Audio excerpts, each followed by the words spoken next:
السلام علیکم۔ ڈرامہ سے مسافت جو شاید اپنے اختتام کی طرف جا رہا ہے، کیونکہ اب جلد ہی ماہم کی حقیقت دانیال کے سامنے کھلنے والی ہے، کیونکہ ماہم جو آفس میں جا کر حرکتیں کرتی ہے، اپنے آدمیوں سے فائنانس میں گڑبڑ کروا رہی ہے، اس بارے میں دانیال کو پتہ چل جائے گا۔ دانیال کو اس کے آفس سے فائنانس مینیجر کی کال آئی، اس نے دانیال کو بتا دیا کہ آپ کے فائنانس ڈپارٹمنٹ میں مجھے کچھ گڑبڑ لگ رہی ہے۔ یہ سن کر دانیال پریشان ہو گیا۔ اب جب دانیال انویسٹیگیشن کروائے گا تو اسے پتہ چل جائے گا کہ یہ سب ماہم کروا رہی ہے، پھر شاید وہ ماہم کے آفس جانے پر پابندی لگا دے۔ ادھر سمیر کا چہرہ بھی جلد کنزا کے سامنے بے نقاب ہو جائے گا۔ کنزا منال سے ملنے اس کے گھر گئی تھی، وہاں جا کر وہ منال سے اپنے پرانے رویے کی معافی مانگتی ہے اور منال سے کہتی ہے کہ گھر میں سب تمہیں بہت مس کر رہے تھے اور اسامہ بھی تمہیں بہت یاد کرتا ہے، وہ بہت اداس ہے، تمہارے بغیر مسکراتا تک نہیں ہے۔ یہ سنتے ہی منال نے بھی کہہ دیا کہ تبھی وہ مجھے طلاق دینے کے لیے ڈاکومنٹ ریڈی کروا رہا ہے۔ یہ سن کر کنزا بھی حیران رہ گئی، وہ حیرانی سے کہتی ہے کہ طلاق، یہ کس نے کہا تم سے؟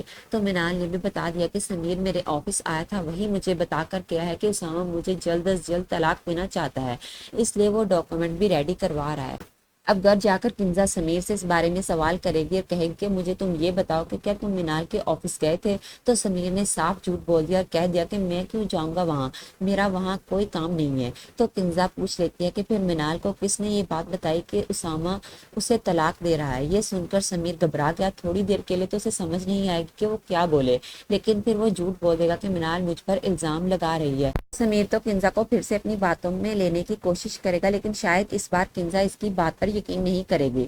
تو ویورز، یہ تھی ہماری پریڈکشن۔ آپ لوگوں کو کیا لگتا ہے، کیا کنزا سمیر کی باتوں میں آ کر منال کو جھوٹی سمجھے گی یا پھر نہیں؟ کمنٹس میں اپنی رائے ضرور بتائیے گا۔ ملتے ہیں اگلی ویڈیو میں، تب تک کے لیے اللہ حافظ۔